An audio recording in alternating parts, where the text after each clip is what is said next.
The maintenance report had been filed at 9:47 a.m. Ethan knew this because he had read it twice. Once on his laptop that morning, forwarded by an anonymous internal address he hadn't recognized, and once now in the 3 seconds of terrible clarity before the SUV's front left brake line gave out completely, in his mind, with perfect, wasted precision. Atlas Group Fleet Services, Vehicle ID EV07, scheduled inspection complete, signed. V. Voss. Not a mechanic, not a fleet manager. V. Voss. His father had signed the form himself. The bridge came apart in sequences. The guardrail on the passenger side caught the headlights first, white paint, then nothing. The rear tires lost the road like a hand releasing a rope. Ethan turned the wheel with the focused calm of someone who had already done the maths and didn't like the answer. The car didn't respond. It hadn't been built to respond. It had been built very specifically for this moment on this bridge in this rain. Somewhere beneath the mechanical screaming, he found himself thinking not of his life but of the merger documents on his home server. 47 days to closing. The Heir acquisition, $11 billion. His father needed the deal clean, the board unified, and the one person who knew where every skeleton in Atlas Group's foundation was buried, removed. Quietly, plausibly. His son. The water was very dark and very fast, and then it was everything. Grace. That was the first thing, not pain, not light, not the existential horror of consciousness returning where it shouldn't. Just grease, the low, specific smell of a kitchen that had given up, of dishes left in standing water, of a stovetop that had never been properly cleaned and had long since stopped being embarrassed about it. Ethan Voss opened his eyes and stared at a water stain on a ceiling he had never seen before. He breathed. He sat up. His hands were wrong. He looked at them the way a surgeon looks at a post-operative scan, methodically, starting at the edges, working inward, narrower than his own. A scar along the left thumb, old and unremarkable. Bitten nails. Ink stains on the side of the right index finger, the kind that come from cheap ballpoints, the kind bought in packs of 12. He turned the hands over, turned them back. Asset inventory, he told himself, because it was the only frame that kept the abyss from opening. Start with what you have. He stood, his legs were shorter. This took a moment to negotiate.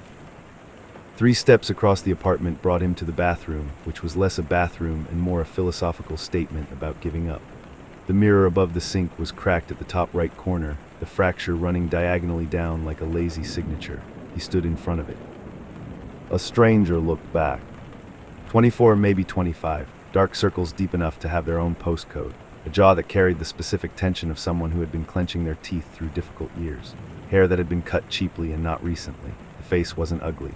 It was simply the face of someone the world had decided wasn't worth looking at, unremarkable in the particular way of people who have been unremarked upon so long they'd started to believe it was permanent. Ethan studied the face for 11 seconds, then he turned away. Sentimentality was a luxury for people who had time. The banging started at the front door with the confidence of someone who had done it before and fully intended to do it again. Ray, bang, Danny Rey, bang, bang. I know you're in there because I can hear you existing. You owe me 6 weeks, Danny. 6. I've got the dates written down.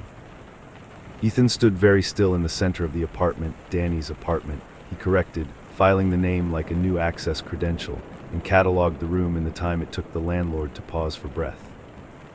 Single room, a curtain across one corner serving as a wardrobe, a folding table with a laptop so old it had begun to look historical. A stack of papers near the door, 3 envelopes with red headers, a bank statement he could read from across the room because the final figure was only 4 digits, and a laminated work badge. Zenith Corp, Intern, provisional, REYD. Zenith Corp. Ethan stood with that for exactly 1 breath. Of all the bodies in all the city, whatever absurd machinery governed this had placed him here, inside a debt-ridden provisional intern, at Zenith Corp, Atlas Group's most dangerous rival. The company his father had spent the better part of 3 years trying to outmaneuver, undercut, and ultimately devour. The irony was almost architectural in its precision. Last warning, Danny, I'll have it Thursday, Ethan said. His voice came out differently than expected, quieter, less resonant, not the boardroom instrument he'd spent 31 years calibrating. A brief adjustment. He filed that too. The footsteps in the hall receded, unconvinced.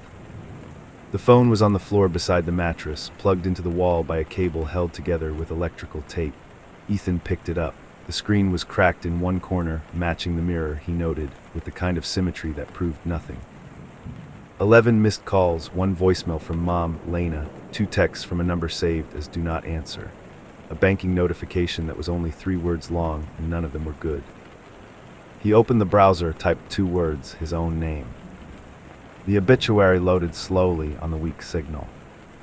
Ethan Voss, 31, son of Atlas Group founder and CEO Victor Voss, was killed early. Thursday morning when his vehicle left the Harmon Bridge in what investigators are describing as a tragic accident. He is survived by his father and his brother, Cole Voss, who issued a statement calling Ethan a quiet but dedicated member of the Atlas family. A private service will be held at the family's discretion. No photograph, no list of achievements, 1 paragraph. Ethan read it twice, as was his habit with important documents. Then he set the phone down on the stained carpet and looked at the Zenith Corp badge on the table, and looked at the bank statement, and looked at the water stain on the ceiling. 47 days. He got up and started making a plan. The coffee was terrible. Ethan had known it would be before he tasted it. The machine was a 2014 model with a cracked drip tray and a burnt smell that suggested it had been running on spite for at least 2 years. He drank it anyway, standing, at the kitchen counter of Zenith Corp's 14th floor, in a building that was newer and hungrier than anything Atlas Group occupied, surrounded by people who looked through Danny Rey the way you look through a window. 2 analysts talked over his shoulder about weekend plans. A manager reached past him for the sugar without making eye contact. Someone had left a sticky note on the coffee machine that read "Please clean after use" in the desperate handwriting of someone who had stopped believing it would work. Ethan watched all of it with the patience of a man counting inventory. He had spent the last 3 days inside Danny Rey's life like a new tenant, quietly assessing a damaged property.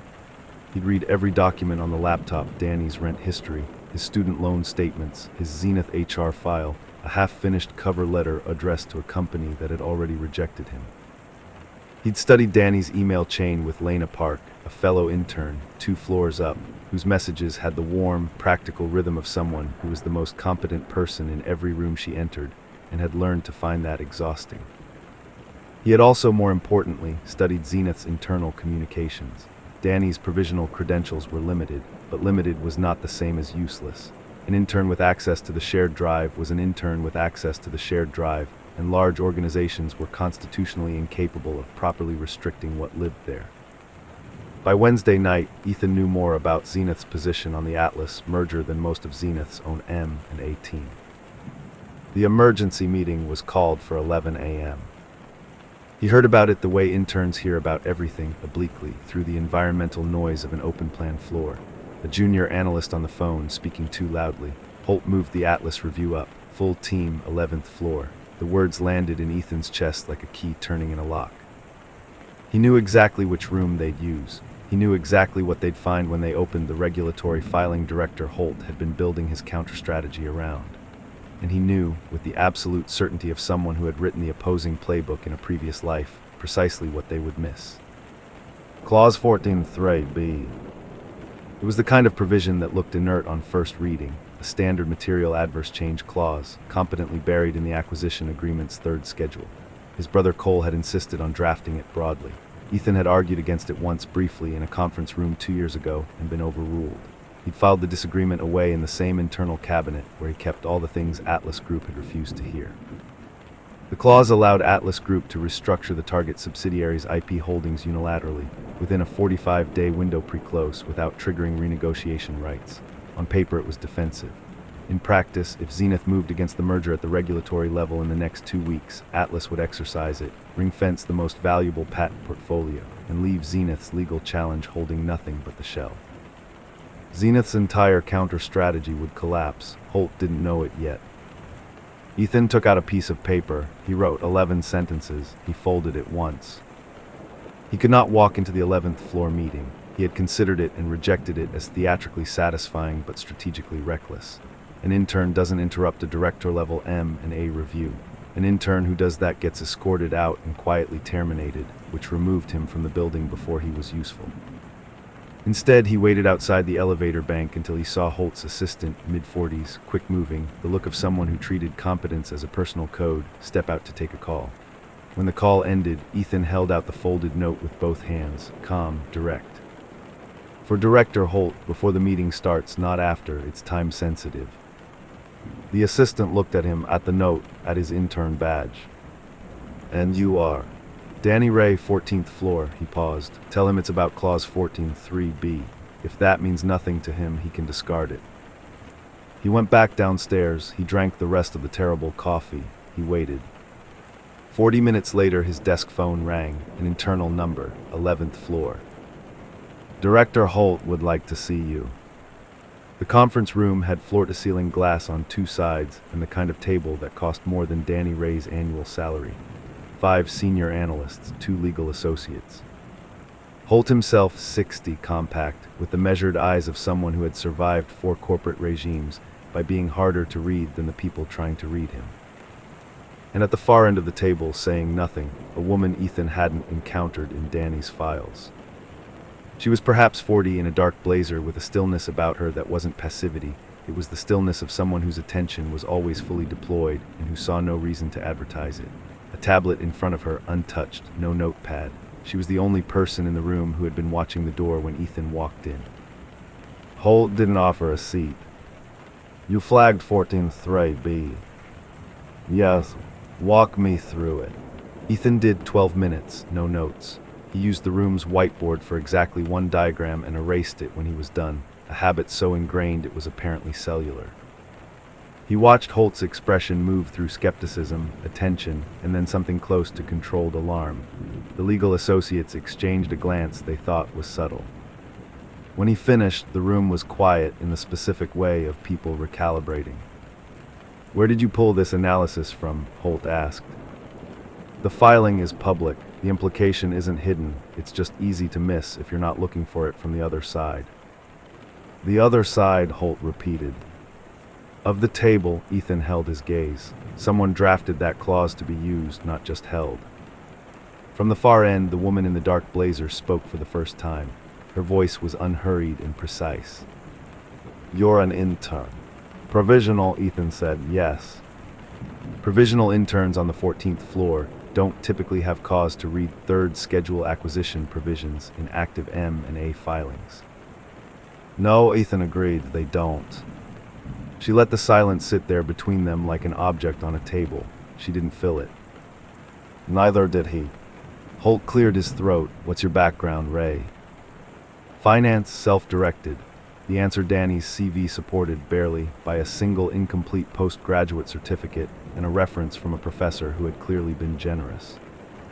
Holt looked at him for a long moment. Then he looked at the woman at the end of the table, a look that asked a question Ethan couldn't fully decode. She gave nothing back. She was still watching Ethan. Clear your current assignments, Holt said. You're on the Atlas counter team effective Monday. Temporary. We'll evaluate from there. He was dismissed before he could answer. In the elevator going down, Ethan looked at his reflection in the brushed steel doors. Danny Rey's face, tired eyes, cheap shirt, provisional badge. He thought about the woman at the end of the table. No introduction, no reaction he could reliably read. The only person in the room who had not been impressed because she had been too busy being suspicious.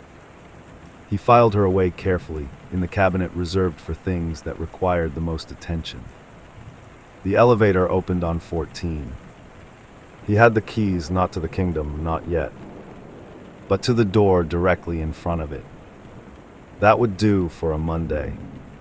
The new desk was on the 11th floor. It wasn't an office. Holt wasn't prepared to go that far for a provisional intern, and Ethan hadn't expected him to. But it was a desk in the corner of the M&A suite, separated from the main team by a glass partition, with a monitor that had actual processing power and credentials that reached 3 levels deeper into Zenith's server architecture than anything on the 14th floor. Ethan arrived before anyone else each morning. He left after the cleaners.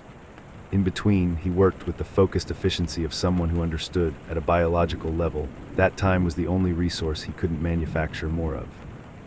The team treated him the way high performers treat useful anomalies, with cautious, arm's-length respect. They didn't invite him to lunch. They did forward him documents at 9 p.m. and expect answers by 8 a.m., which he provided, and which were invariably correct, which made them simultaneously grateful and uneasy. Lena, still on 14, sent him a text that read simply, "Who are you and what did you do with Danny?" He replied, still figuring that out. It was the most honest thing he'd said all week. He was not here to make friends. He was here to find breadcrumbs. The Atlas Group R&D budget discrepancy wasn't difficult to locate once you knew what shape it was. Most financial misconduct is invisible because it's random, opportunistic, instinctive, the equivalent of someone skimming from a till. Cole's was different. Cole was meticulous in the specific way of someone who considers themselves too intelligent to be caught, which meant it had a pattern, and patterns, once you knew to look, were almost insultingly easy to follow. Ethan had first noticed it 26 months ago, a recurring allocation in the advanced materials R&D line, coded to a vendor ID that didn't match any supplier in the Atlas procurement register. 140,000 every quarter, like a subscription. He'd run it once through an internal audit filter, found it pointed to a shell consultancy registered in a name he didn't recognize, and traced that name to a property holding that linked, through 2 intermediary LLCs, to an address he knew well. Cole's investment portfolio. He'd said nothing. At the time, he hadn't had a reason to deploy it. He'd simply noted it, the way a careful man notes where the exits are in an unfamiliar room. The exits, it turned out, were for leaving and entering. From Zenith's servers, using a clean external relay he'd configured through Danny's personal laptop, Ethan spent 2 hours reconstructing the paper trail he'd mapped in his previous life. He didn't access anything private. He didn't need to. The Atlas Group filings were public record, the vendor registration was a searchable database, and the LLC chain was a matter of corporate registry documents available to anyone patient enough to pull them. He simply assembled what already existed into a sequence a journalist could follow without any further assistance. He packaged it neatly, no cover letter, no fingerprints.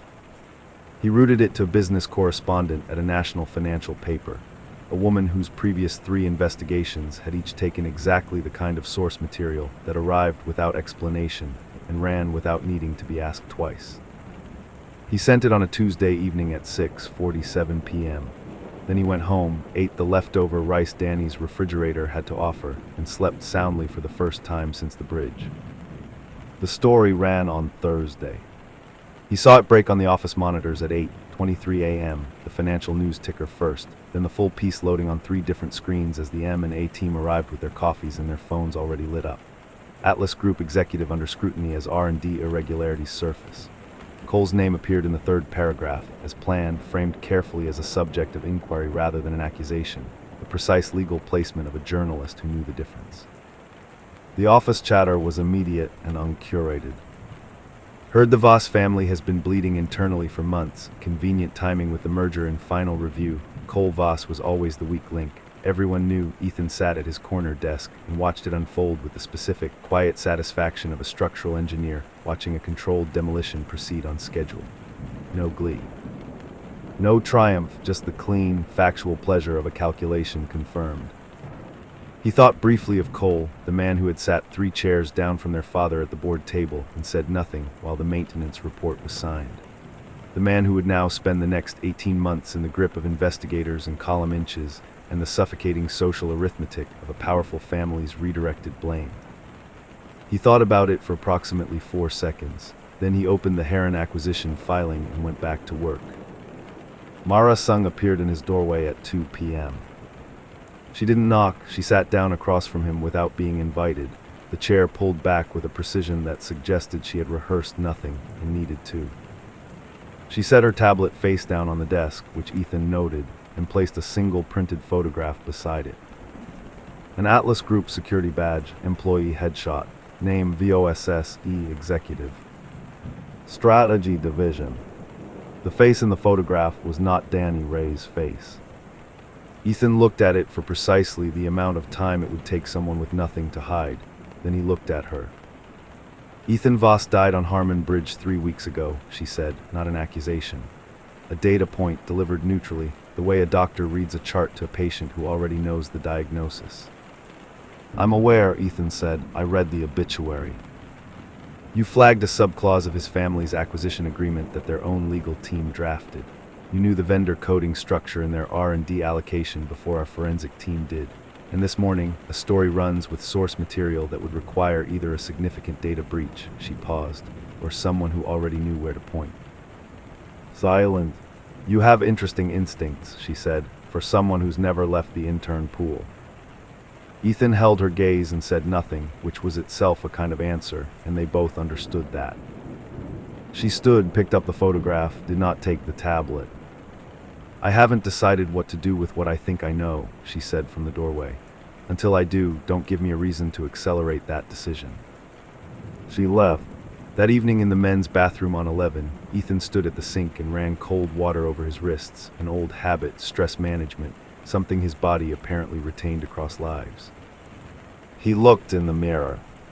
Danny's face had changed, not structurally, the same jaw, the same tired eyes, but in the arrangement of it, the way tension had redistributed itself over 3 weeks of high function and low sleep. The face was sharper, guarded in a way it hadn't been in Danny's old work photos on the HR file, the mouth set in a line that didn't invite questions. Ethan recognized that expression. He'd seen it every morning for a decade in the mirror of his Atlas Group penthouse. He turned the tap off, dried his hands, straightened Danny's cheap collar with the automatic care of a man who had once owned shirts that cost more than this desk. Cole was blighting. Mara Sung was watching. And he was becoming, he understood with cold clarity, precisely the kind of person his father had been afraid of. He decided that was appropriate. He went back to work. He found it at 11:40 p.m. on a Wednesday. The floor was empty by then except for the cleaning crew 2 sections over and the hum of the building's ventilation, cycling through its nightly routine with the indifference of all large systems. Ethan had been in the Zenith counterintelligence archive for 3 hours, working through the layered documentation their M&A team had compiled on Atlas Group over the past 18 months.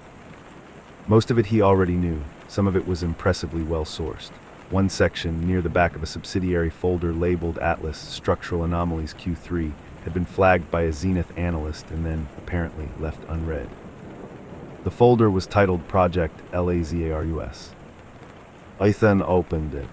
He read it once quickly, the way he read everything first, for structure, for the shape of the argument, for what it was trying to say. Then he read it again, slowly, the way you read something when the first pass has left your hands very still on the keyboard.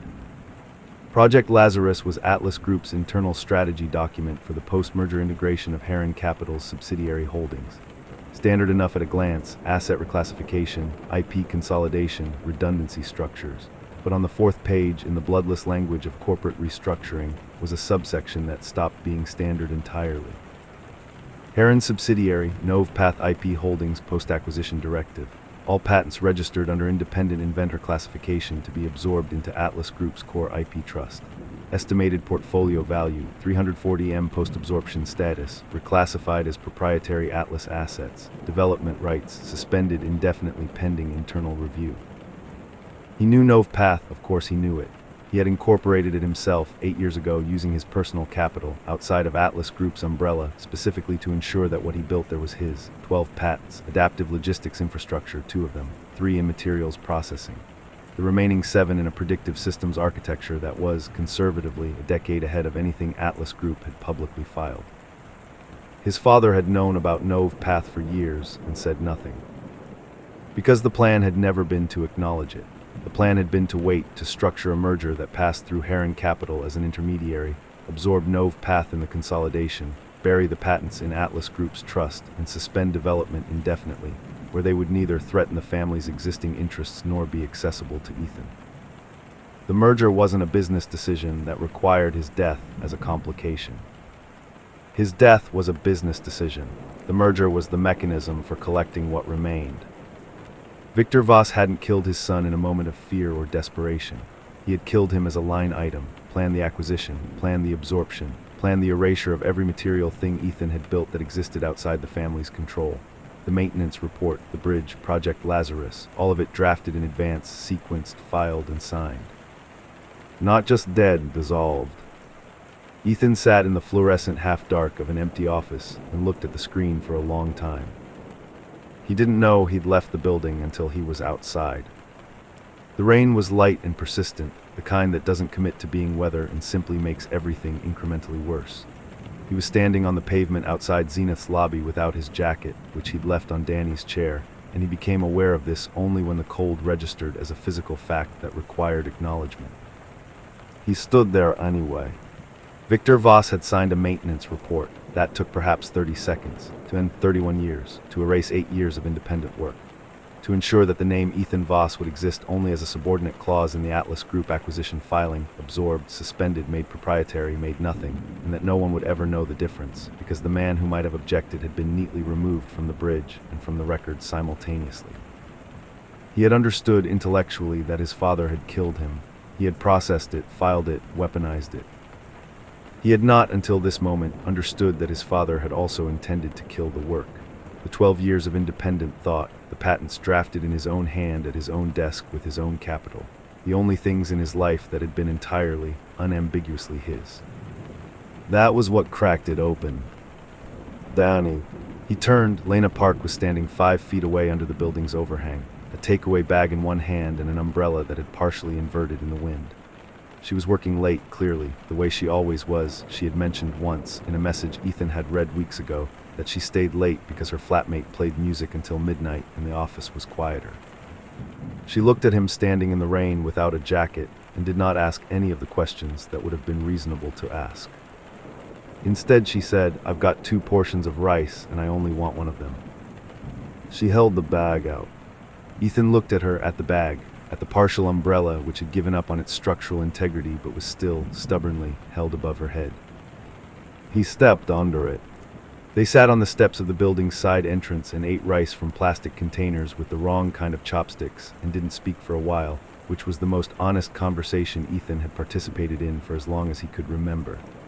In his previous life, there had been no meals that weren't networked, no silences that weren't tactical. Eventually, Lena said, "Someone hurt you, like before all this." It wasn't a question, which was why he answered it. "Someone I trusted," he said, "built something specifically designed to make sure nothing I did would survive me." She was quiet for a moment. Did it work? He looked at the rain and thought about 12 patents sitting inside a merger document, 40 days from being buried forever. "Not yet," he said. He was back at his desk by 1 a.m. The grief, such as it was, had done its work and been put away. What remained was cleaner and considerably more dangerous, the focused, metabolic fury of a man who has finished processing what was done to him and has begun, with full clarity, to process what he intends to do about it. He pulled up Zenith's external acquisitions framework. Then he opened a separate window and drafted a memo to Holt, direct, 2 paragraphs, no preamble, outlining a counter-acquisition strategy, so precisely structured that it would take Holt's legal team perhaps 40 minutes to realize it was also irreversible. The proposal was simple. Zenith would not wait for the merger to close and then challenge it. Zenith would acquire Novepath's patent portfolio now, directly, through Heir Capital's independent filing window, which remained open for exactly 11 more days under a clause Atlas Group's legal team had, in a stunning act of oversight, left unexercised. Ethan knew it was unexercised because he had been the one who had drafted that clause, and he had drafted it knowing Atlas Group's legal team would consider it administrative boilerplate because he had drafted it to look that way. He had not known then why he was leaving the door open. He knew now. He finalized the memo, attached 3 supporting analyses, sent it at 1:34 a.m. Then he opened a second, separate channel, a regulatory submission portal he had located 3 weeks ago and prepared, quietly, like a patient man stacking firewood, and filed a formal request for a merger inquiry with the Office of Financial Conduct, citing material non-disclosure of related party IP holdings in Atlas Group's acquisition structure. Not a bomb, a fuse. Holt called at 7:55 a.m., 5 minutes before the floor opened. The Novepath position. His voice had the careful energy of someone holding something fragile. "You're certain about the window?" 11 days, likely 8, once Atlas Group's legal team reads the inquiry filing. A pause. What inquiry filing? "Check the OFC portal," Ethan said. "We filed this morning." The silence on the other end lasted 4 seconds, which for Holt was the equivalent of a standing ovation. "Get in here," he said, and hung up. Ethan stood, straightened Danny's collar, and picked up his coffee, cold, terrible, the machine on 11 being no better than the one on 14. He drank it anyway. On the monitor above the kitchenette, a financial news ticker was already moving. Atlas Group merger flagged for regulatory review, hearing date to be. Confirmed. The trap was set. 47 days had become 11. Time, as it turned out, was the one resource his father had forgotten to acquire. Victor Voss had always been good at podiums. Ethan had watched him work them his entire childhood, the squared shoulders, the measured pause before answering questions, the slight forward lean that implied confidence without aggression. His father had spent 40 years building a particular kind of authority, the kind that lived in posture and cadence and the expensive cut of a suit. And even now, standing in front of 30 journalists in Atlas Group's marble-floored press hall with his company in freefall, he deployed it with the reflex of a man who had never once considered that it might stop working. The regulatory inquiry is procedural, Victor said. Atlas Group has full confidence in the structural integrity of this acquisition and will cooperate completely with any review process. The merger timeline remains, the monitor behind him changed.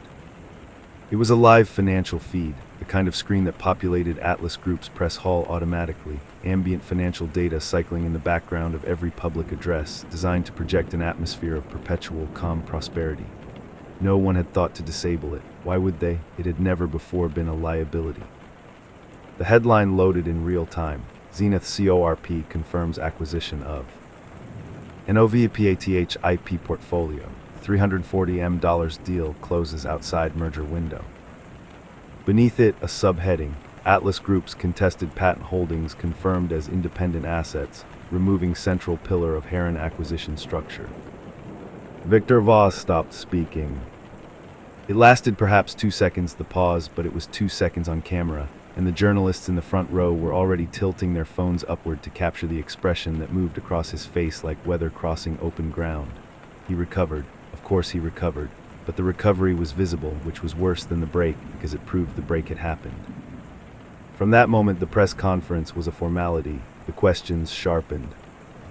The answers thinned. Cole Voss, seated in the front row in the kind of suit that no longer conveyed what it was meant to convey, stared at the monitor for a full 30 seconds before his communications advisor touched his arm.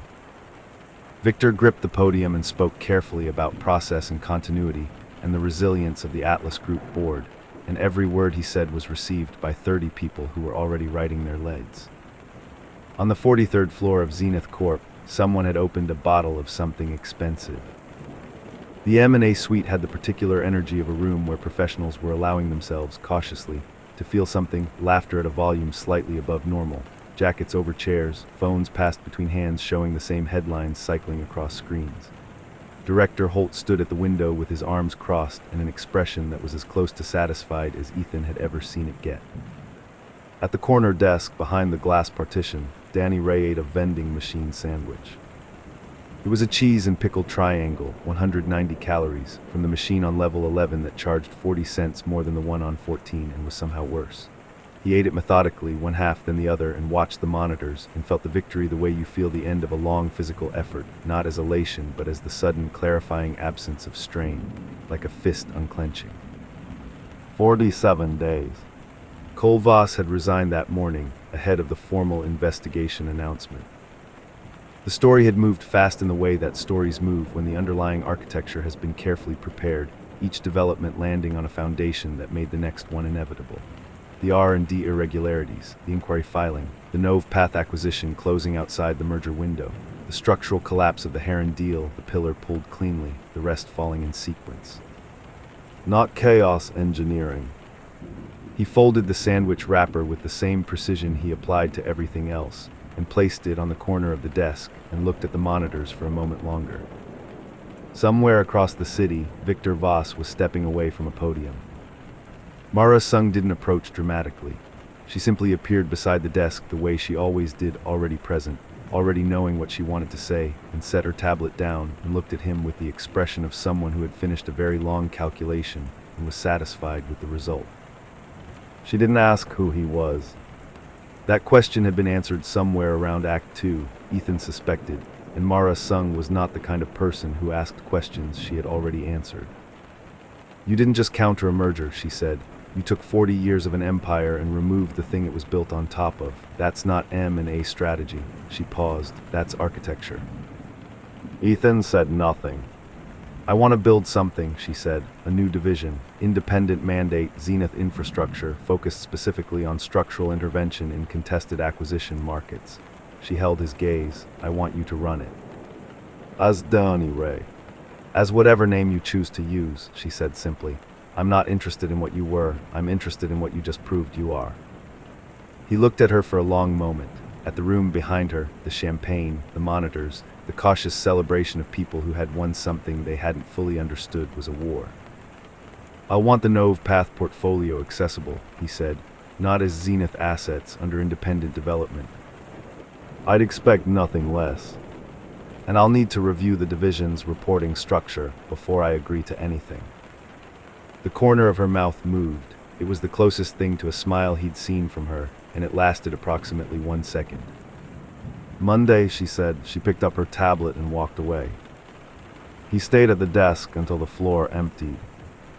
Then he opened a clean terminal window, not Zenith's system, a private relay, the same architecture he'd used before and would close permanently after tonight, and navigated to a server address he had memorized 11 years ago and never once needed to use. His father's private terminal, not the corporate one, the one that predated Atlas Group's current IT infrastructure that Victor had maintained personally and in parallel for decades that almost no one knew existed. Ethan knew it existed because he had helped his father set it up at 19 as a favor and had retained the administrative credentials as a matter of habit. Boss Alpha's ear. The override accepted without hesitation. He typed one line. He did not read it back, he knew what it said. He sent it. Victor Voss was alone in his office on the 32nd floor of Atlas Group when his private terminal pinged. Not his phone, not his corporate system, the private terminal, the one that had not received an external message in 6 years, whose address existed in no directory, whose access credentials he had shared with exactly one other person who was dead. He crossed the room slowly. The screen showed a single line of text below the override authentication header. No sender ID, no metadata. Just the line in the plain text font of the terminal's original 2013 interface, which had not been updated because Victor Voss was, beneath everything, a man who trusted what he could control. He read it. His hand, resting on the desk, went still. He read it again. The color left his face the way water leaves a glass, quickly, completely, without anything to show for what had been there before. He straightened slowly, looked at the window, at the city laid out beyond it, indifferent and enormous, doing its business without reference to his.